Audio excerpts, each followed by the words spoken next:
মধ্যবিত্তদের এদেশে বেঁচে থাকবার অধিকার নেই। যারা মধ্যবিত্ত তাদের অ্যাকচুয়াল অবস্থাটাকে একটু জানার চেষ্টা করুন।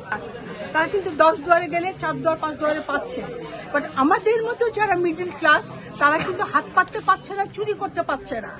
প্রত্যেকটা জিনিসের দাম যদি এইভাবে বাড়ে তাহলে আপনারা সরকাররা লিখে দেন যে মধ্যবিত্তদের বাঁচার কোনো অধিকার নেই। এই কথাটা রাষ্ট্রীয়ভাবে ঘোষণা আসুন যে মধ্যবিত্তদের এদেশে বেঁচে থাকবার অধিকার নেই।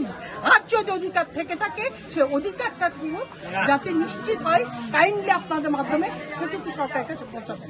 That's it. বাজারের পরিস্থিতি কেমন দেখছেন? ওই যে বললাম আকাশ চুম্বি। হ্যাঁ, শ্যামরা কিনা কুমড়া কি বলেন।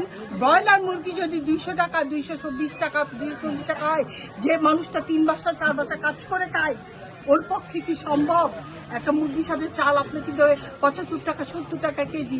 মুরগি কিনবে না, চাল কিনবে না, মশলা কিনবে, ও কত ইনকাম করে? আমাদের মতো মানুষদের কত ইনকাম বলেন?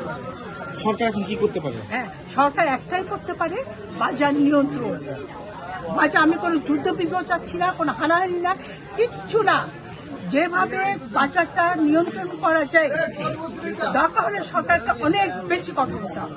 নতুন সরকারের কাছে কেমন? হ্যাঁ, আমি নতুন সরকারের কাছে মানে নতুন এই হিসাবে যে মানে পার্টি হিসেবে তো ওনারা অনেক পুরাতন, বাট উনি যেহেতু মানে এইবারই প্রথম, ওনার কাছে আপনাদের মাধ্যমে আমার একটাই দাবি, সবিনয় অনুরোধ যে শুধুমাত্র উচ্চবিত্ত এবং একদম নিম্নবিত্তদের নিয়ে কাজ না করে যারা মধ্যবিত্ত তাদের অ্যাকচুয়াল অবস্থাটাকে একটু জানার চেষ্টা করুন এবং বাজারটাকে একটু নিয়ন্ত্রণ করে তাদের পাশে একটু দাঁড়ান। ইনশাল্লাহ আপনারা অনেক অনেক ভালো থাকবেন। ধন্যবাদ।